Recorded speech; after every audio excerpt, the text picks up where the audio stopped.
आज आपण खाऱ्या शंकरपाळ्यांची रेसिपी बघणार आहोत, ज्याला तुम्ही मठरी देखील म्हणू शकता. चवीला अतिशय मस्त अशी खुसखुशीत आहे. हे तुम्ही मधल्या वेळेला चहासोबत किंवा जेव्हा कधी मुलांना थोडीशी भूक लागेल त्यावेळेला नक्कीच देऊ शकता.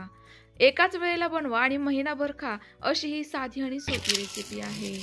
अगदी कमी साहित्यात आणि कमी वेळेत तयार होणारी असल्यामुळे तुम्हाला देखील नक्कीच आवडेल.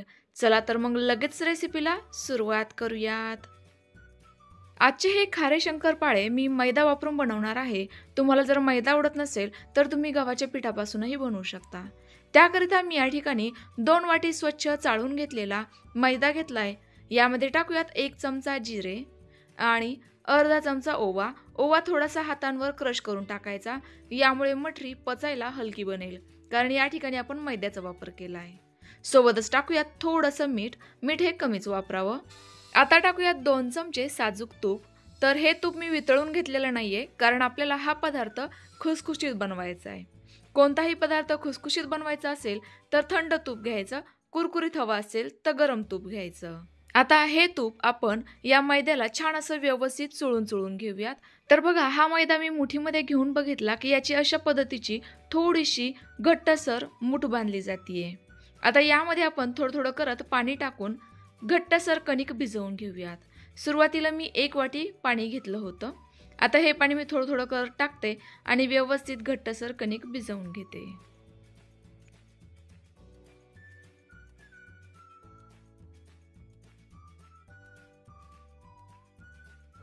तर बघा, ही कणिक भिजवण्याकरिता मला या ठिकाणी पूर्ण 1 वाटी पाणी लागलेलं आहे. परंतु पाण्याचं प्रमाण या ठिकाणी 1-2 चमच्याने कमी जास्त होऊ शकतं, कारण काही मैद्याला पाणी जास्त लागतं तर काहींना कमी. तर बघा, या पद्धतीने माझी ही कणिक भिजवून झालेली आहे. आता ही आपण झाकून फक्त 15 मिनिटे साईडला ठेवून देऊयात, म्हणजे ही व्यवस्थित भिजेल. तर बघा, 15 मिनिटांनंतर आपली ही कणिक छान अशी व्यवस्थित भिजलेली आहे. छान अशी सॉफ्ट देखील झालेली आहे. आता याचे मी कणकेच्या पिठाप्रमाणे छोटेसे उंडे तयार करून घेते. तर साधारणतः एवढ्या पिठामध्ये आपल्या 5 पोळ्या या तयार होणार आहेत. त्यानुसारच मी हे उंडे तयार करून घेतले.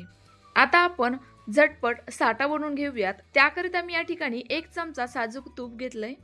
तुपाऐवजी तुम्ही तेलही वापरू शकता. तेल वापरत असाल तर 1.5 चमचा घ्यावं. आता यामध्ये 1च चमचा मैदा टाकलाय आणि हे तूप या मैद्यामध्ये छान असं व्यवस्थित फेटून घ्यायचं.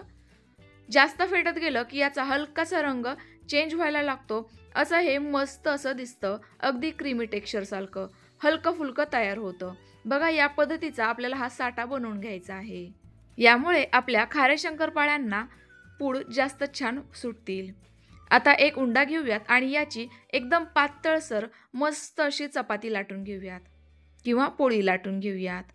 ही पोळी थोडीशी फाटली, काहीही झालं की वाकडी तिकडी आली तरी देखील चालणार आहे, काहीही हरकत नाहीये. फक्त एकच गोष्ट लक्षात ठेवायची आहे, ती म्हणजे ही आपल्याला पातळच लाटून घ्यायची आहे. तर बघा, साधारणतः या पद्धतीची मी ही पोळी लाटून घेतली आहे.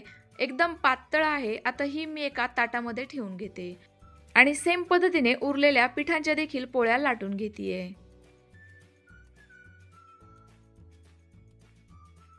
ही प्रोसेस जरीही थोडीशी वेळखाऊ असली तरी देखील तयार होणारी मठरी किंवा खारे शंकरपाळे अगदी छान असे मस्त खुसखुशीत तयार होता. अगदी तोंडात जाताच विरघळता. घरी जर तुमचे पाहुणे आले असेल तर ते देखील हे खारे शंकरपाळे खाऊन नक्कीच खुश होतील. संपूर्ण पोळ्या मी सेम पद्धतीने लाटून घेतलेल्या आहेत. आता यांना आपण तयार करून घेतलेला साठा या पद्धतीने लावून घेऊयात. अगदी थोडासा साठा लावायचा, जास्तही लावायचा नाही.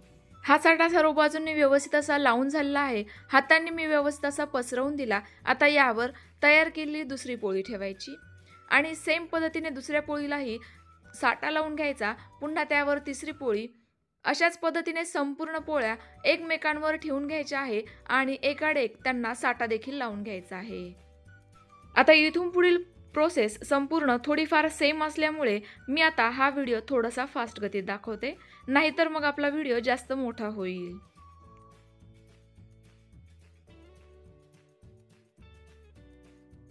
तर बघा, शेवटची ही पोळी मी यावर ठेवून घेतली आहे. हिला देखील थोडासा साठा लावून घेऊयात. अजूनही थोडासा साठा शिल्लक आहे. आता संपूर्ण साठा लावल्यानंतर आता याचा आपल्याला अशा पद्धतीने अगदी घट्टसर असा रोल तयार करून घ्यायचा आहे. यामध्ये हवा राहिली नाही पाहिजे. तसं बघायला गेलं तर ही प्रोसेस खरंच खूप सोपी देखील आहे. बघा, आता या पद्धतीने आपला पुन्हा एकदा अशा पद्धतीचा थोडासा लांब आकाराचा उंडा तयार झालाय.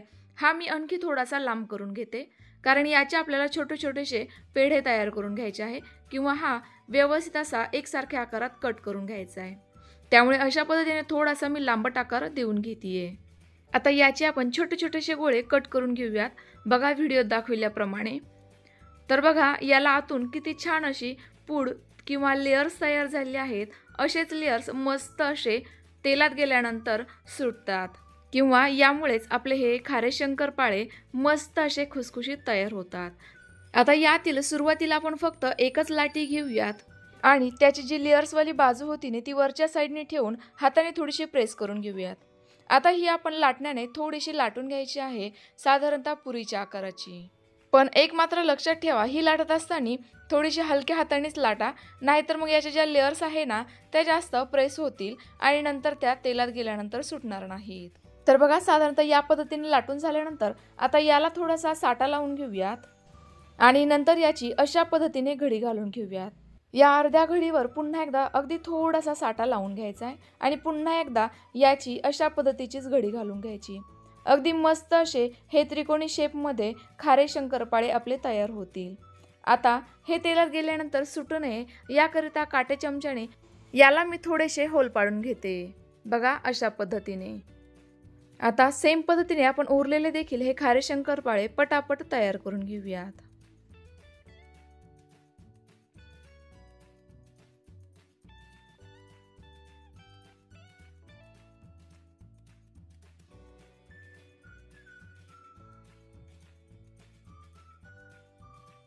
तर बघा, या पद्धतीने मी अशा पद्धतीचे हे शंकरपाळे तयार करून घेतले आहेत. आता हे आपण लगेच तेलामध्ये तळून घेणार आहोत. त्याकरिता कढाईमध्ये तेल अगोदरच हलकं गरम करून घेतलेलं आहे. तेल जास्तही गरम नसावं, नाहीतर मग यांना पूड सुटत नाही. तर बघा, हलक्या गरम तेलामध्ये आता हे आपण 5 ते 6 शंकरपाळे एका वेळेला सोडून घेऊयात. तुम्ही जास्तही सोडू शकता. तर बघा, हे शंकरपाळे टाकल्यानंतर जोपर्यंत हे हलकेसे तेलावर तरंगायला लागत नाही ना तोपर्यंत आपण हे पलटवायचे नाहीत, कारण यांची आतून थोडीशी कुकिंग प्रोसेस चालू असते. त्यामुळे यांना मस्त असे लेअर सुटायला मदत होते. तर बघा, हलकेसे हे तेलावर तरंगायला लागले की मग आपण हे आता पलटवून दुसऱ्या साईडनेही तळून घेऊयात.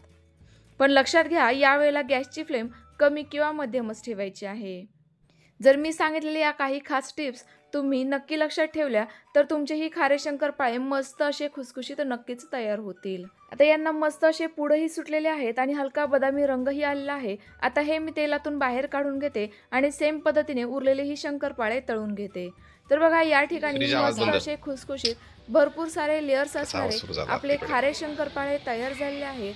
आजची ही रेसिपी अगदी साधी आणि सोपी, मस्त, लहान मुलांपासून मोठ्या माणसांपर्यंत सर्वांनाच आवडणारी आहे. त्यामुळे व्हिडिओला एक लाईक तर नक्की करा.